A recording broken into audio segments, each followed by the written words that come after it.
The village of Karima was a place where the sun seemed harsher, the soil harder, and the labor heavier than anywhere else in the region.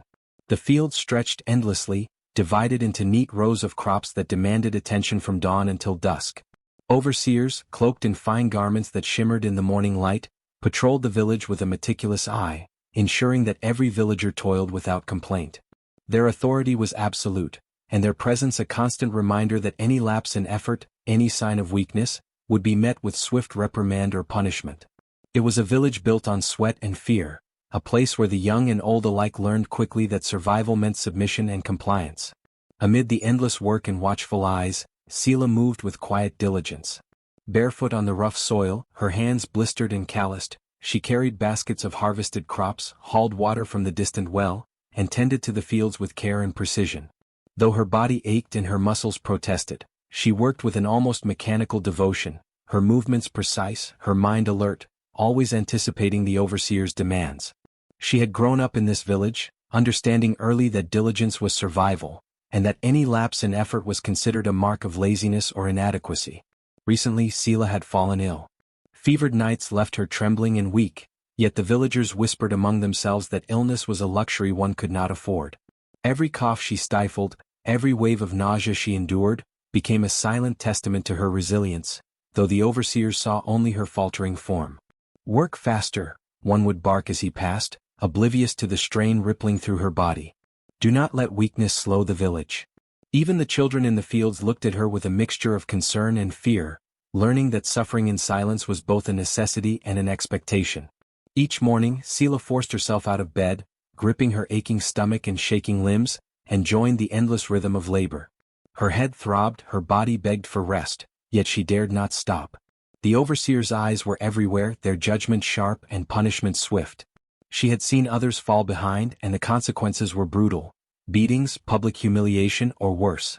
Fear mingled with pain in every movement she made, each step a careful negotiation between necessity and survival. Inside her, a storm of emotions raged. Frustration at her body's betrayal, despair at the relentless demands, and a simmering anger at the injustice of it all coexisted with an unshakable resolve. She understood, in ways that few could comprehend, that her compliance was a survival mechanism, that her obedience kept her alive, and yet it also fueled the very system that exploited her. Every aching muscle, every shiver of fever, every whisper of pain was a reminder that weakness was not allowed, that vulnerability was dangerous, and that her life was governed not by choice but by expectation. Sela's internal struggle deepened as the days passed.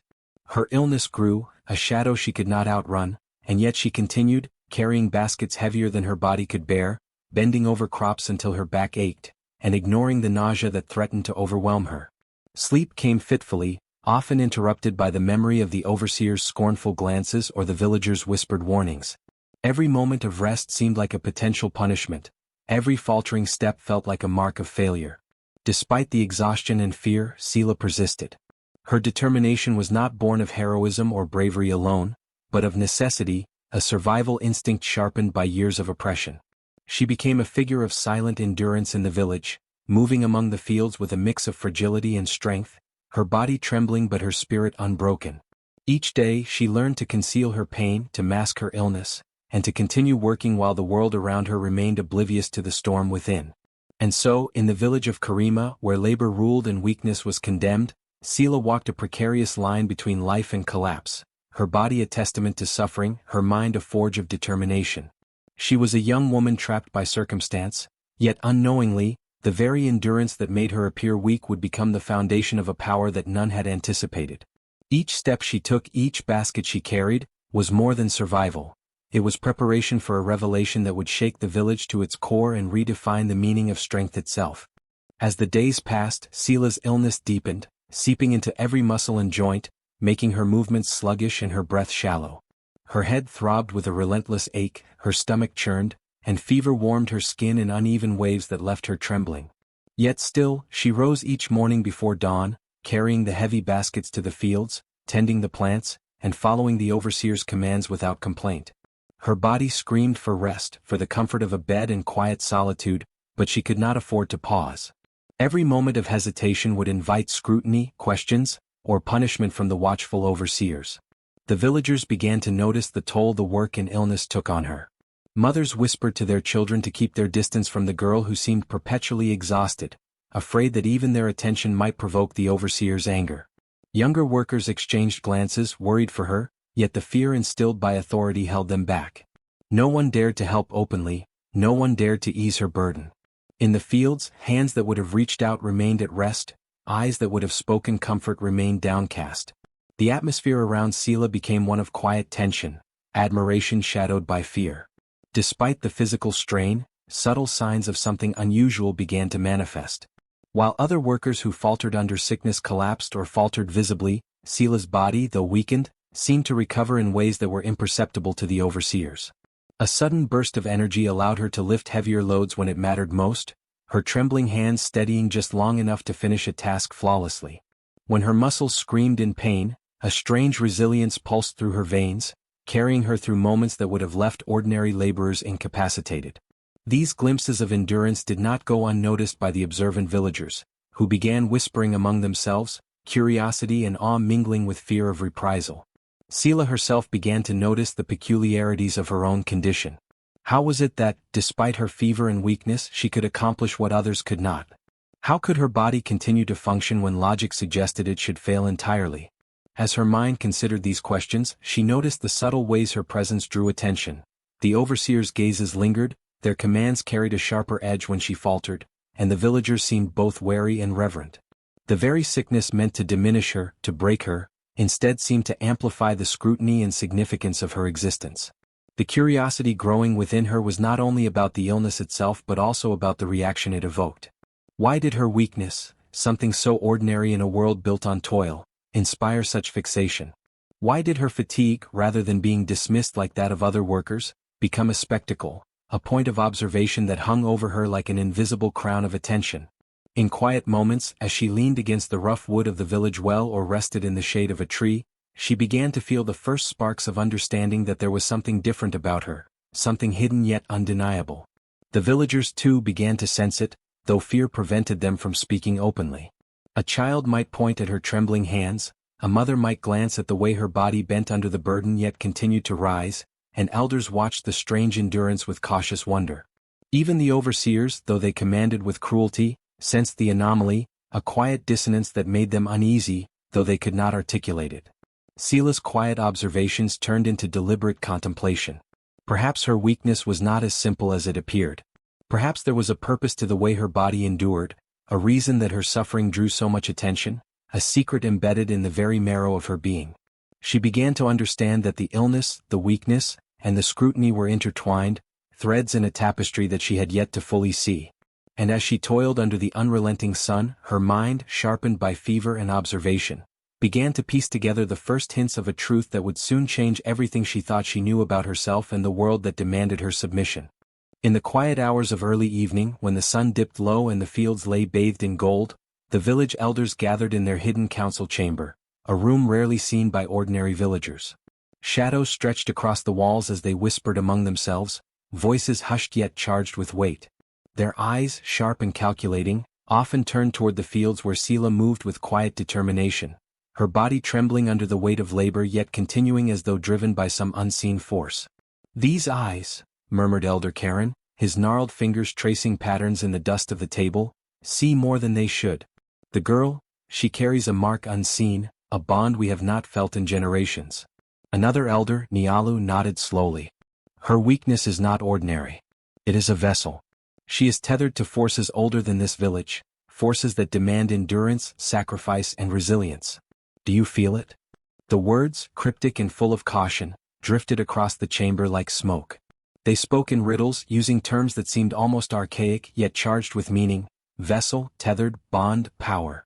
They hinted at an ancient legacy, something buried deep beneath the ordinary routines of the village, something that Seela herself could scarcely comprehend. Unbeknownst to the elders, Seela often found herself near the edges of the village as dusk settled. She heard fragments of their conversation, carried faintly on the wind or through the creaking floorboards of old houses. Words like vessel, legacy, and power reached her ears, repeated in soft murmurs that seemed almost designed for her to catch, yet elusive enough to leave her questioning their meaning. Seela's mind, sharp despite her sickness, began piecing together the puzzle. She remembered the unusual endurance her body exhibited, the way she could continue working even when every fiber ached and when fever and fatigue should have forced her to collapse. Could it be that her weakness, what everyone saw as mere illness, was somehow connected to these whispered riddles? Was it possible that what appeared to be fragility was, in truth, a kind of latent strength, hidden even from herself? The elders spoke further, oblivious to her attentive presence. If the vessel falters, Elder Karen warned, the balance will be lost. The harvest, the land, the hidden currents, all are linked to her endurance. Niala's voice, a low hum, responded, "We must guard her. The villagers cannot know. They would take her for weakness and destroy what the elders have kept for centuries. She is chosen whether she knows it or not. She is the key to what has slept beneath these lands for too long." Sela felt a chill run through her, equal parts fear and awe. The elders were speaking of her as if she were more than human, as if her very existence carried significance beyond the fields, beyond the oversight of the cruel overseers, beyond the fatigue and sickness that seemed to define her every day. Her curiosity swelled, mingling with the simmering anger she already felt toward the system that had exploited her body for so long. Perhaps her suffering was not accidental. Perhaps it had been shaping something within her all along. As the days passed, Sela began testing herself quietly, noticing subtle changes in how her body responded to effort and fatigue. She felt surges of energy in moments of extreme weakness, as if her exhaustion itself was awakening something dormant. Objects in her path seemed lighter when she needed them to be, and small, almost imperceptible shifts in the wind seemed to answer her presence. It was as though her connection to the land, her endurance, and her suffering were threads in a greater tapestry, woven with intent and design. Each whispered fragment from the elders' meetings lingered in her mind. Vessel, the balance, chosen. The words became a mantra in her thoughts, driving her to pay closer attention to every detail of her body, her surroundings, and the subtle ways she interacted with the world around her. With each day the realization grew. Her weakness was not merely illness or misfortune. It was part of a design, a signal of something larger, a connection to a hidden power that no one in the village yet understood. By the time the sun dipped below the horizon and the village settled into uneasy slumber, Sela felt a shift within herself. Her body remained frail, her head light with fever, but her mind was sharp, attuned to rhythms and patterns she had never noticed before. The whispers of the elders had opened a door in her understanding, a door that revealed that her suffering was intertwined with purpose, that her apparent weakness might, in truth, be the source of an extraordinary strength yet to be fully realized. And in that moment, though no one else could see it, Sela felt the first stirrings of destiny, a quiet pulse of power that promised to change not only her life but the lives of everyone who had ever underestimated the true potential hidden within her fragile form. As Sela continued her daily toil, the whispers of the elders and the strange surges of energy she felt began to coalesce into something tangible. One evening, after the overseers had retired and the village lay silent under a crescent moon, she slipped away from the fields to the edge of the river that cut through Karima. Her reflection shimmered in the water, pale and fevered, yet her eyes burned with a growing awareness. The exhaustion that had once seemed like a simple illness now pulsed differently, not just her own but something larger, something drawn outward. Curiosity drove her further. Sela had begun noticing subtle patterns. Whenever she faltered or her body weakened, the overseer's eyes gleamed with renewed vigor, their laughter sharper, their commands stronger. Even the earth seemed to respond differently to her pain. The soil beneath her feet quivered faintly when her strength ebbed, the wind carrying a charged hum that she had once thought was only in her imagination. One night, following the trail of these sensations, she discovered a hidden cavern beneath the village, a place that had gone unnoticed for generations, filled with faintly glowing sigils etched into stone. Inside the cavern, Sela saw the truth laid bare. Magical currents flowed from her body like rivers of light, invisible yet palpable, weaving into the symbols carved into the walls. She realized, with a shock that made her knees buckle, that her fatigue was no ordinary weakness. Every sigh, every drop of sweat, every tremor of illness was feeding a larger force, a force that sustained the overseers' unnatural wealth, their strength, their power over the village. The energy she had thought wasted, stolen by her cruel labor and sickness, was being absorbed, redirected to maintain a system that thrived on exploitation. Sela staggered back, clutching her chest as the enormity of the revelation crashed over her. Her body, her suffering, her very life had been harnessed without her consent, a secret engine fueling the comfort and authority of those who had tormented her daily. The betrayal cut deep, sharper than any whip or shout she had endured. How long had this been happening? How many generations of women, laborers, or children had been trapped in the same cycle, their energy siphoned to enrich the few while the many suffered? And yet, alongside the shock and anger, awe began to stir.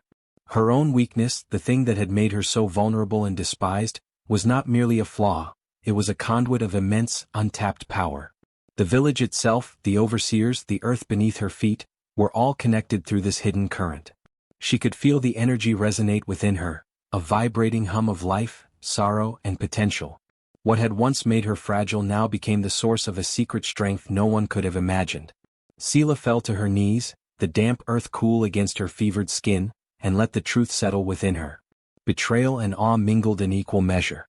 The overseer's power, built on her suffering, was also evidence of her own hidden potency.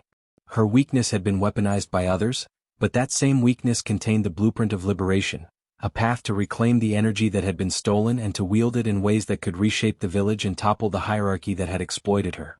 Her mind, sharp despite her exhaustion, began forming plans. If she could learn to control the flow of energy, to channel the fatigue and sorrow that had been used against her, she might turn it into a force that no one could ignore. The revelation was terrifying, yes, but it was also empowering. She was no longer merely a victim of circumstance. She was the linchpin of the village's hidden mechanics, the living source of a secret power that had lain dormant, unseen until now. Sela rose to her feet, trembling from both fever and revelation, feeling a current of strength surge through her. Every ache, every pang of illness, every moment of imposed labor now held a different meaning.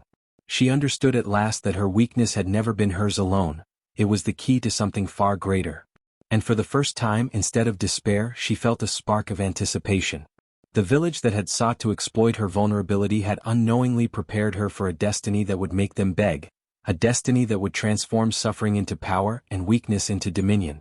Sela had always understood her body to be fragile, defined by illness, fatigue, and the relentless demands of labor. Yet after discovering the cavern and sensing the invisible currents that drew from her every tremor and sigh, she began to experiment in secret. In the privacy of the night, when the overseers slept and the village lay cloaked in silence, she tested her endurance, her weakness, and her pain, observing how each quiver of her body seemed to ripple outward, stirring forces that were invisible but unmistakably real. She started with small movements, a hand trembling over the soil, a faint exhale carried across the courtyard, the beating of her heart in measured rhythm. She noticed that when her body was at its weakest, the air around her seemed to hum faintly, responding to her presence. Stones shifted imperceptibly, water glimmered with an unearthly light, and the very energy of the village seemed to thrum in tune with her exhaustion. Every moment of imposed labor, every pang of illness, every ache in her bones did not simply weaken her. It strengthened the hidden currents that flowed from her, like a river nourished by tributaries of pain. As she continued, Sela realized that the energy was not passive. It was alive, responsive, almost sentient. When she willed it subtly, the currents bent toward her intentions, amplifying in ways that startled her. A breeze would rise when she breathed deeply, brushing through the village with a sense of purpose. Leaves trembled as though in anticipation of her movement. Even the overseer's presence, oppressive though it was, became entwined in this invisible network. Their control over the villagers was tied to her energy, their commands reinforced by the very essence that her body supplied. Sela's understanding deepened. Her weak state, the very thing her tormentors had seen as a flaw, was in truth a vessel of latent power. Pain sharpened it, fatigue nurtured it, and sickness honed it like a blade. The longer she remained under strain, the stronger and more focused the currents became. Her spirit intertwined with her body, forming a conduit of energy that was both invisible and undeniable. Where others might see only exhaustion, she now saw opportunity. Where the overseers saw frailty, she began to see the seed of their own undoing. With each experiment, Sela gained confidence.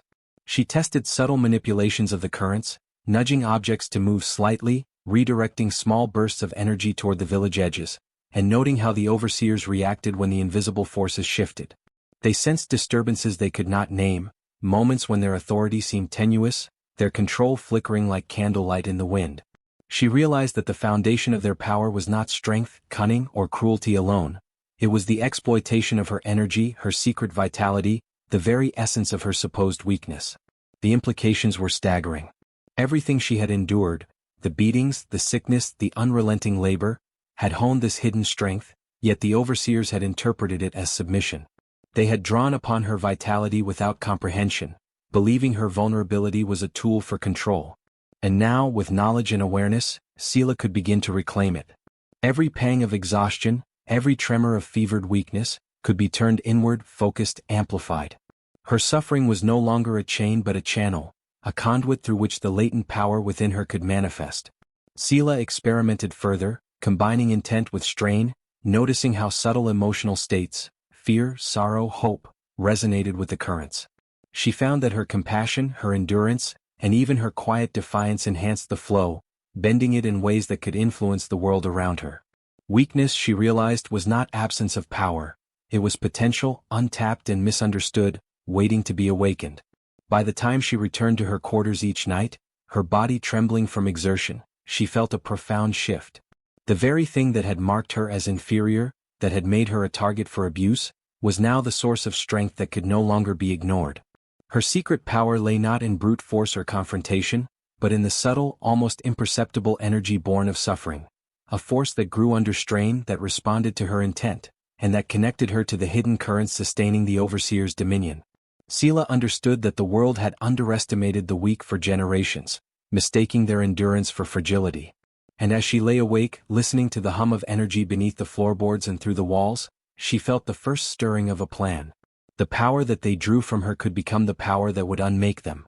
Her weakness, once a mark of subjugation, was poised to become the instrument of justice, a force so subtle, so insidious, that those who had exploited her would one day find themselves at her mercy. Sela had endured the weight of cruelty and exploitation for as long as she could remember, her body trembling under labor, her spirit bent by relentless demands. Yet beneath that surface of forced fragility, a fire had begun to smolder, one born of discovery and understanding. She had seen the currents of energy she carried, the hidden power that grew stronger the weaker she appeared to others. And now she made a choice. She would no longer be a pawn in the overseer's game, no longer a source of strength for those who tormented her without comprehension. Her first step was subtle, almost imperceptible. To the outside world, Sela continued her routine of exhaustion, bending under the sun, collapsing at the end of long days, coughing into her sleeves, her pale skin and trembling hands convincing everyone that she remained a fragile, overworked girl.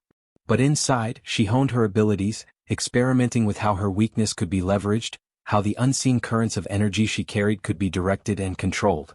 Her suffering became a tool, a focus for the power that had long been exploited without consent. Small acts of rebellion began to manifest. A jug of water would tilt slightly, spilling where it was needed or missing where it shouldn't fall. Seeds sown in the field sprouted faster, bending toward her presence as if drawn by some secret gravity. The wind seemed to respond to her moods, stirring leaves in patterns that mirrored her thoughts, carrying faint whispers that hinted at changes yet to come. Each event was subtle enough to escape the notice of the overseers, yet unmistakable to her, a signal that her control was growing. Sela's confidence blossomed alongside these subtle manifestations. She learned to manipulate the flows of energy with precision, directing them toward outcomes that would unsettle the overseers without revealing the source. A shovel that slipped from a careless hand, a horse that trotted in the wrong direction, a well that overflowed at an inopportune moment. These minor disruptions hinted at her influence, yet no one suspected that the weak girl beneath their scrutiny was the orchestrator. Her mind worked tirelessly, mapping the limits of her abilities and exploring their potential. Each act of exertion, each pang of fatigue, each suppressed cough fed the currents she commanded, amplifying the hidden energy in ways she had only begun to comprehend. She realized that her weakness was not simply a condition of her body, but a conduit for power that grew under strain, responding to intent and will. Every tremor, every ache, became a deliberate stroke in the invisible tapestry she wove around the village and the overseers themselves. Sela's spirit, once bowed by oppression, began to rise with each careful experiment. She learned to anticipate the overseers' movements, to sense their dependence on the energy she unknowingly provided, and to subtly bend that dependence toward outcomes that hinted at rebellion. The very fabric of the village's order trembled beneath her quiet manipulations, yet no one could place the source. She was a shadow of weakness in their eyes, but in truth she was a presence of growing inevitability. Even the plants and animals responded to her presence in ways she could barely articulate. A vine curling around a trellis might twist at her thought, a bird perched in a nearby tree might hesitate or flee at her silent command, a stream might shift its course imperceptibly toward her direction. Nature itself seemed attuned to her energy, echoing the currents she carried and amplifying her influence beyond the reach of human perception. Through it all, Sela remained disciplined. She never allowed the overseers to suspect that her apparent fragility was a facade. She practiced patience, letting her power accumulate like hidden water behind a dam, knowing that the moment to release it would come. Every act of endurance, every moment of feigned weakness, became preparation for the reckoning she knew was inevitable. And as she moved through the village, tending to her tasks and enduring the overseer's relentless demands, a subtle truth settled within her. Those who had sought to exploit her weakness were unknowingly nurturing the force that would one day turn against them.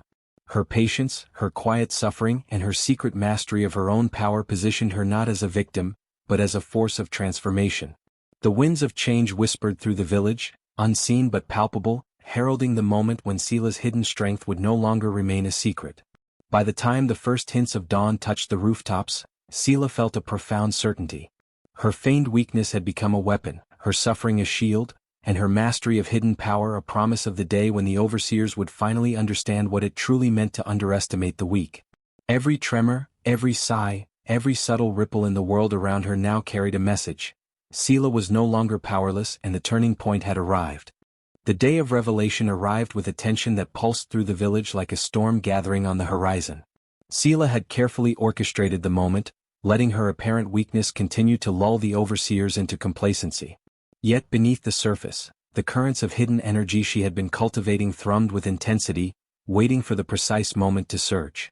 As the overseers gathered in the central courtyard, proud and unaware, she stepped forward, her body trembling faintly as if under the weight of illness, yet her eyes burned with an inner light that none could ignore. For a moment, the overseers laughed at the sight of her pale, bent frame. Madame Verita, the head of the overseers, leaned on her ornate cane, smirking at what she believed was a simple, powerless girl. "Still struggling, little Sela?" she taunted, her voice sharp, carrying across the square. "Perhaps you need another day in the fields to strengthen that feeble body of yours." The others nodded, their gazes a mixture of condescension and expectation.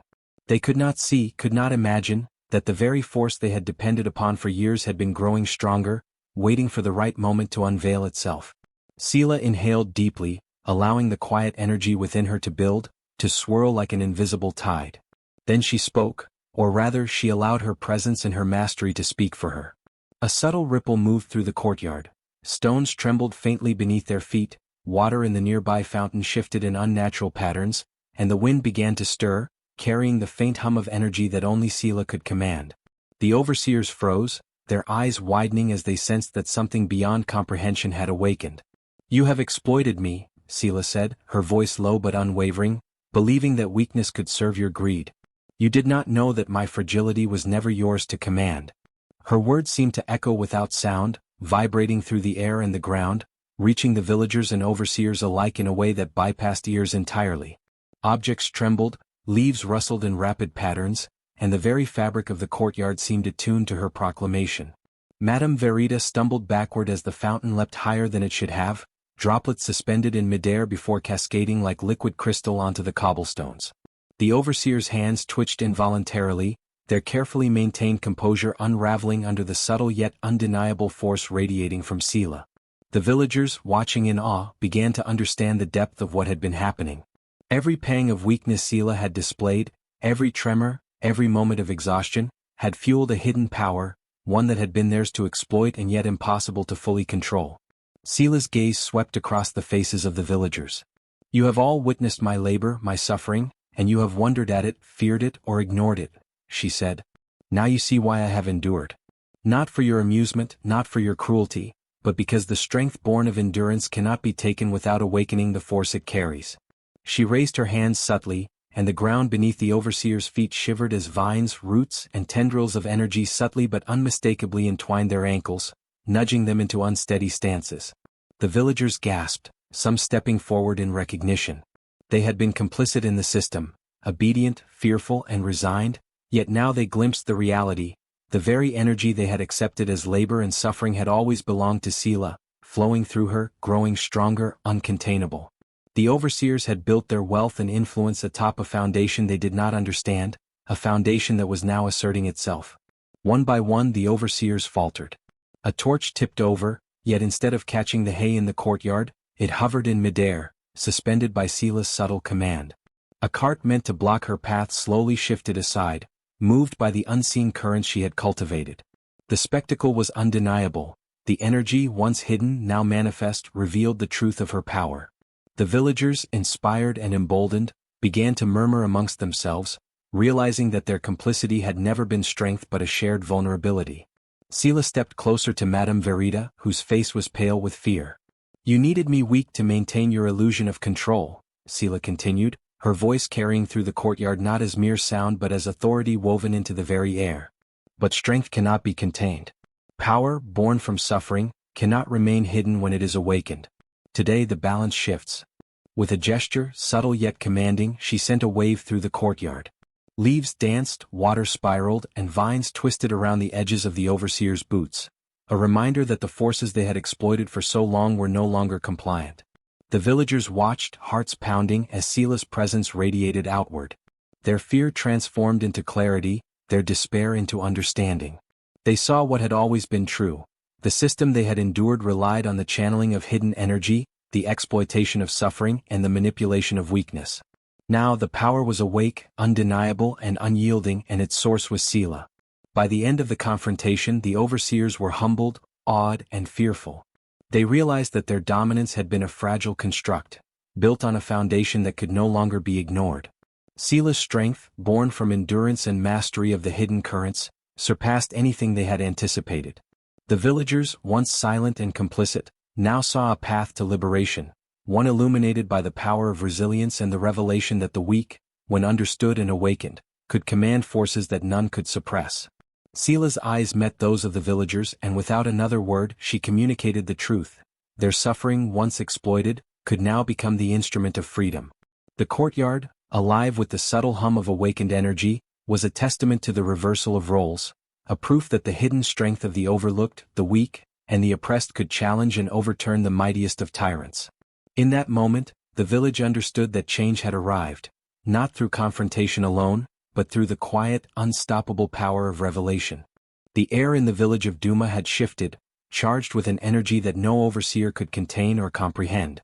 Sela, once seen as weak, now stood as the fulcrum of change, her presence commanding the currents of power that had been nurtured through years of silent endurance. The overseers, whose authority had been built on exploiting fear and fragility, now felt the weight of their own ignorance pressing down upon them. Their dominance, so carefully maintained, was unraveling under the subtle yet irresistible force Sela wielded. At first, the overseers tried to resist. Madame Verita barked orders, her voice cracking as she attempted to assert control. "Return to your posts," she demanded, pointing at the villagers as if sheer will could restore the hierarchy. But the invisible threads of power, guided by Sela's intent, shifted around them. Tools fell from hands, carts refused to move, and livestock hesitated, sensing the new order of things. Every attempt to command only highlighted their loss of control, revealing their dependence on the very weakness they had once mocked. The villagers, watching the spectacle unfold, began to sense a new freedom. Their fear of punishment had long kept them obedient, their resignation had kept them silent, but now they saw a different path, one where courage, resilience, and understanding could overturn oppression without bloodshed. Sela's calm strength became a beacon, a model for what was possible when power was wielded through insight rather than cruelty. She had endured their exploitation, yet she had emerged not seeking vengeance, but balance. Encouraged, the villagers began to take small, deliberate actions. Fields were tended with renewed care. Tasks that had been impossible under the overseer's strict rules were now approached with confidence. The whispers of resistance grew into murmurs of coordination. Neighbors helped one another in subtle ways, guided by the invisible hand of Sela's influence. The village itself seemed to respond to the shift. Streams flowed more freely, crops leaned toward those who worked with them thoughtfully, and the winds carried the faint hum of empowerment through the streets. Sela walked among the villagers, her steps measured, her presence a silent signal of reassurance and guidance. She did not need to command loudly, her mastery of the hidden forces and her clear intent spoke for her. With each movement, she demonstrated that authority need not be imposed through fear. She allowed the overseer's previous exploitation to be revealed naturally, letting their dependence on her hidden strength expose their vulnerability. The greed and ignorance that had once made them powerful now weakened them irrevocably. Madame Verita and the other overseers, now disoriented and faltering, realized that their survival depended on acknowledging the truth. They attempted to assert themselves, but their actions only highlighted the imbalance. Every demand they made was countered subtly by the forces Sela had mastered. Doors would not close, tools would misalign, animals would evade their guidance. Their frustration became visible, their authority crumbled, and the villagers began to reclaim a sense of agency that had been stolen from them for generations.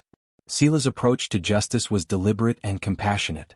She understood that cruelty could breed further cycles of oppression, and she refused to perpetuate the suffering she had endured.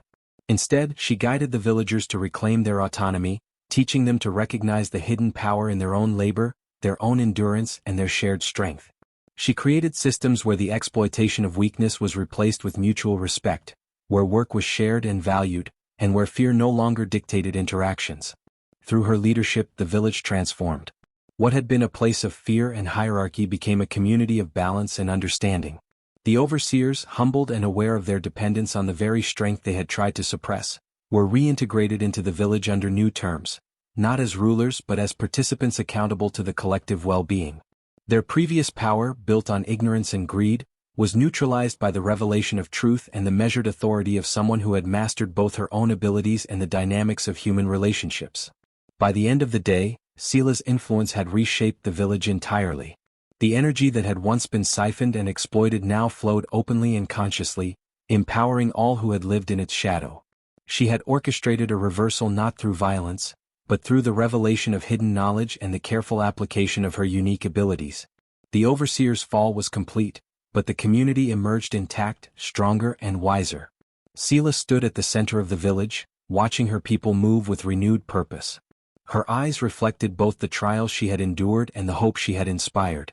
Justice had been served, not through cruelty or punishment, but through clarity, balance, and the undeniable demonstration that the weak, when understood and embraced, could redefine the very structures of power. The village of Duma would never again forget the lesson. True strength often hides beneath the guise of weakness, and those who wield it with wisdom can transform entire worlds. Under Sela's guidance, the village of Duma began to transform in ways both subtle and profound. Fields that had once been tended under the rigid oversight of the greedy overseers now thrived through careful collaboration. Where labor had been monotonous and punishing, work became shared and purposeful, each villager contributing not out of fear but from recognition of their own ability to influence the land and the community. Sela walked among them, not as a ruler demanding obedience, but as a guide showing the value of understanding one's own hidden strengths. The people began to notice that what had once been dismissed as weakness, fatigue, caution, and patience, could actually produce remarkable results. A child too small to carry heavy loads might instead notice patterns in the fields that adults overlooked. An elder who moved slowly could guide others with wisdom born from years of experience. Sela demonstrated that the so-called weakness they had feared or overlooked was in fact a vital component of the village's renewed vitality. By embracing it, they discovered new ways to work together, fostering a sense of unity that had never existed before. Healing spread beyond physical restoration. Villagers who had been silent, fearful, or resentful of one another began speaking openly, sharing knowledge and offering support. The oppressive atmosphere of mistrust and suspicion dissolved as the community learned to recognize the strength inherent in every individual, regardless of age, health, or status. Where exploitation had once flourished, cooperation now took root, reinforced by the knowledge that true power could be found in unexpected places. Sela herself became a living example of this philosophy. She continued to nurture the hidden energies within herself, teaching others to channel their abilities, whether in tending crops, crafting tools, or caring for one another. She encouraged the villagers to observe, to listen, and to respond thoughtfully, rather than acting solely out of fear or habit. Slowly, the village began to pulse with a new rhythm, one that harmonized the strengths of the individual with the needs of the community. Even the overseers who had once wielded control through fear and greed, found their roles reshaped. Rather than dominating, they were guided to contribute responsibly, understanding that their survival and influence depended on balance and cooperation rather than exploitation. Their skills were redirected toward fostering growth and maintaining systems that benefited all, not just themselves. This transformation, initiated by Sela's revelation and leadership, ensured that the mistakes of the past would not repeat. Social healing accompanied the practical changes. Families and neighbors who had harbored resentment learned forgiveness and empathy. The villagers recognized that their suffering had been manipulated, and they found strength in unity, knowing that they were no longer isolated in fear. Festivals, shared meals and communal gatherings returned, but with a new meaning: celebration of resilience, cooperation, and the quiet power within each person that had once been dismissed as weakness. As the seasons passed, Duma flourished in ways it had never known. Crops were abundant, water flowed freely, and children grew up in an environment where every voice and every effort mattered. The village, once defined by labor imposed under threat, became a place where care and strength intertwined. Sila's teachings, that hidden power can emerge from weakness and that balance fosters enduring growth, were remembered, passed down and embodied by every villager. By the time the sun set over Duma, casting golden light across the fields and rooftops, it was clear that the village had been renewed. Strength was no longer measured by endurance under cruelty but by the ability to understand, nurture, and empower. The lessons Sila imparted had created a community resilient in both body and spirit, united by the recognition that what was once considered weakness could, when embraced wisely, transform an entire village.